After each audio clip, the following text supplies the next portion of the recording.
gritty performance. Just so proud of them, finding a way to win. I mean, it's going to be a tough physical game, tough physical football team. I respect Coach Bielema, the job he's done there.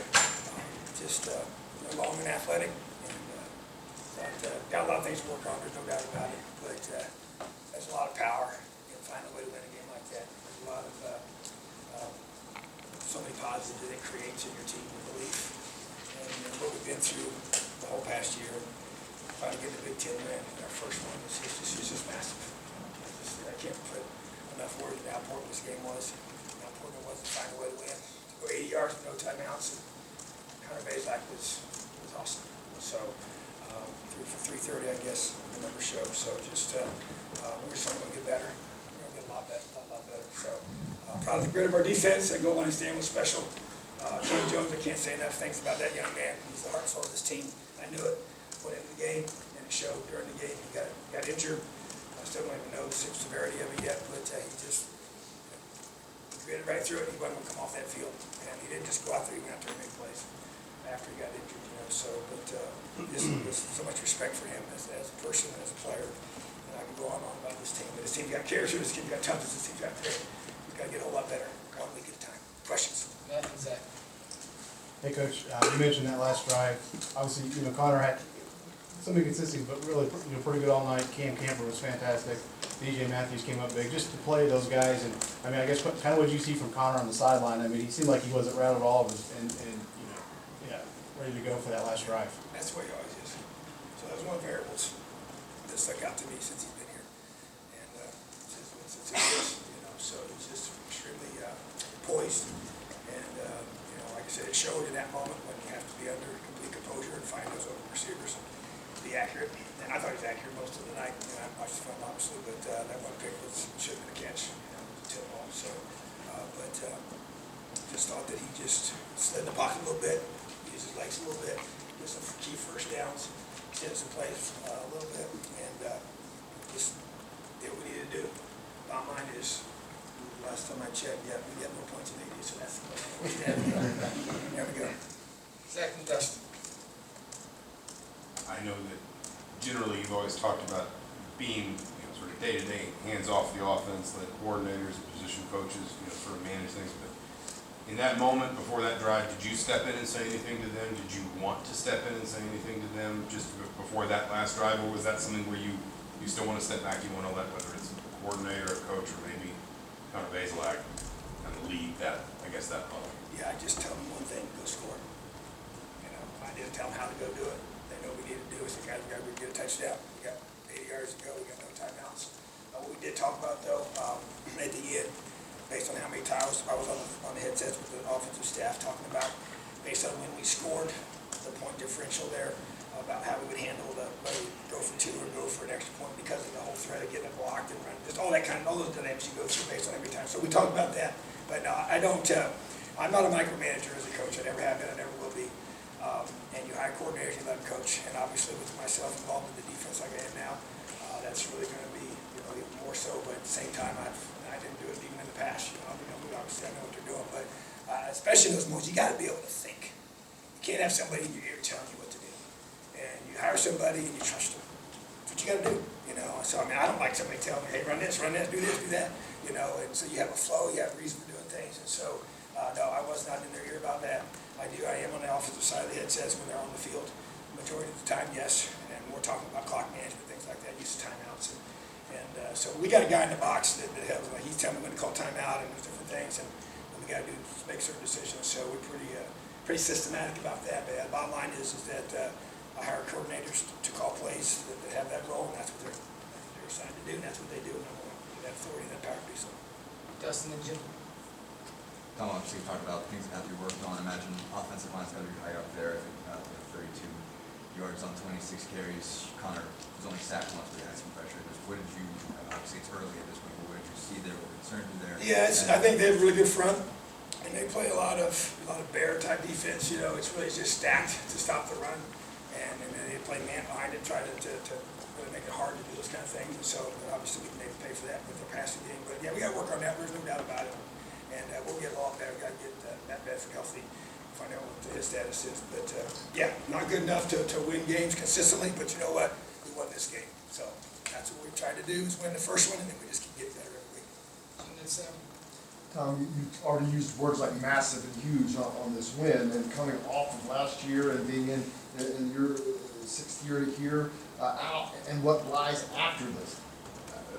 Winning this game, the importance of winning it or losing, of what happens if you lose it, or what you can do now by winning it. Where does this rank? I know you've beaten Michigan State and you've had some big wins, but where does this rank as far as importance of wins? Very high, and I knew that. I never said it to our team. You know, we have a phrase here, and our kids know this. I say, hey, this is the most important game of the season. Why? They'll say, because it's the next one. Okay, but I knew what we've been through. I knew what this game meant, and yeah, I mean, it's just it's huge, and it's not. You know, I get it. You know, it was not a top 25 team, but you guys know who went through last year. You know, and you know where we have seen that stinging fight song for a long time after a win, okay? And this team's been through so much, and they've continued to fight and battle and battle and battle and battle, and they did it tonight. So I couldn't be more proud. Yeah, it's a huge win for us, and like I said, people can comment all they want about that. I can freaking care less. Bottom line is, I know this team, I know how much this meant to this football team, and this is a big deal. Yeah, we gotta get a whole lot better, and we will. But you know what? I'm proud of them. They fought and they found a way to win. That's what we gotta find a way to do every week. Same with you, Brandon. Coach, the Connor Bays, like I said, you guys came into the game believing that you could win.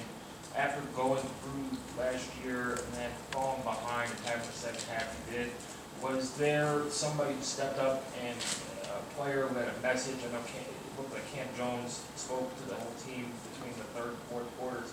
So somebody who stepped up and kind of said, hey, we're not losing tonight? Yeah, it was Cam Jones. So at the end of the third quarter, as you know, you saw the sequence. So we come out of halftime, and we got a 6-point lead, and we get the ball, and we want to drive down, go score, and really put the control on the game. And the opposite happens. We throw the pick, they end up scoring, and now they're up by a point. And they obviously stayed that way until the last few seconds of the game. So after the end of the third quarter, Cam Jones, so we brought the team up. I spoke to him first and tag teamed to him, and he finished it off. And the whole message was, find a way to finish and win this game. And he believed we were going to find a way. That's all we talked about. Even when there was not much time left and we were on the goal line, we had to get a goal line stand. Who made the play on the goal line? Cam Jones. You know, and so it just those are special things. And, you know, Big Ten wins are hard. Every win's hard. I mean, I've learned this being here long enough. You get excited about every win. I don't care who's playing. They're hard to win. It's tough to win, and it's tough. Even tough to get Big Ten wins because of all the resources that puts into this thing. Great place to be where we play again. So just really proud of them, and if I had to single out anybody, it'd be Cam. Rabbit and Tyler.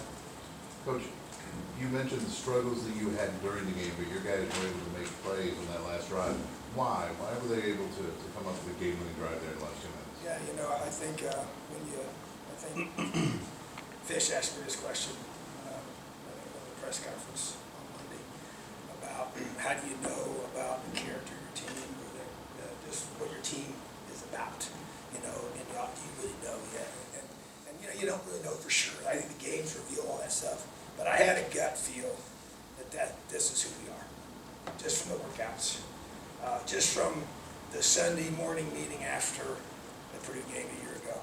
And those guys that were the ones that were in my room, in my office, meeting with me face to face and saying things are going to change.